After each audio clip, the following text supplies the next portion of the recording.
Peter, he presses in again. Same persistent problem. No, really, where are you going? Why can't I come?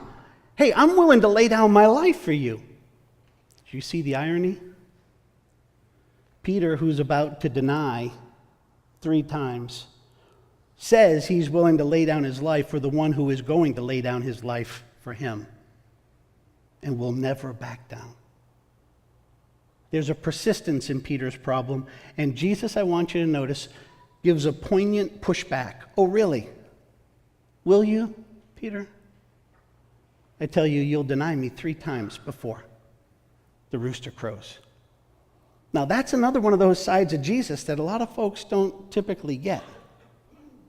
And what I love here is the complexity of his love. He's loving, and he's making it very clear in the whole of this passage that Peter's coming home with him. He's saved Peter. Even though Peter continues to show that he's got these warts. He's a little overzealous.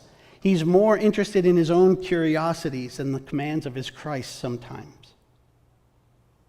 Now, this is Peter we're talking about, and I pray that you will find in here a blessing. Because I can say to you, friend, that if you love Jesus with all your heart, soul, mind, and strength, and if he's captured you with his grace, and you find yourself struggling at times with your imperfections, here in God's word, you are encouraged. Because I say to you, as Jesus says to Peter, you'll be with me. You'll be with me. And note this. This is something that most people don't realize. The very next verse, which we know is the beginning of John chapter 14, and that's where we tend to read it. We separate out this conversation, and we allow the editing of the Bible where we've got chapters and verses which are not of God, that's of man, to help us. We tend to stop at the end of chapter 13 when Jesus didn't. This is a flowing conversation. And what we see is Jesus immediately comes next and consoles Peter. The Puritan saying was that the hypocrites leave their sins but continue to love them, where the truly transformed holy child of God leaves their sins and loathes them. Judas was leaving sin for a while so that it would look good, but always loved his sin. Peter, though sinning frequently, loathed his sin. And herein you see the difference. It's a matter of the heart. And it's a matter of the heart at a depth to which many people cannot see, but God sees. God sees the heart. You see, Judas lived to look like a Christian. Peter lived to love like a Christian. And again, the difference is down in here, where so many don't see, but where God sees. And friend, I tell you this, you cannot hide from God. And I tell you this, you will not fool God. You may trick and fool a lot of us, and you may hide from many, but you will not trick, fool, or hide from God. There really is a lesson to be learned in looking at Judas and Peter.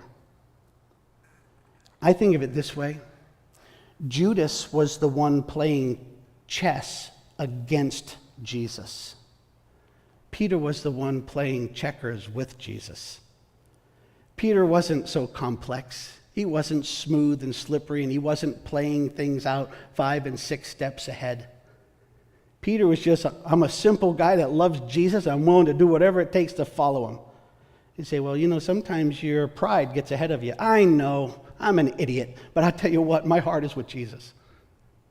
Judas, on the other hand, always polished, always saying just the right thing, always strategizing to be ahead of the next thought. He was cunning and slippery. I tell you, friends, you don't have to worry about trying to be perfect. Just be passionate in Jesus. Just love him and live out that love.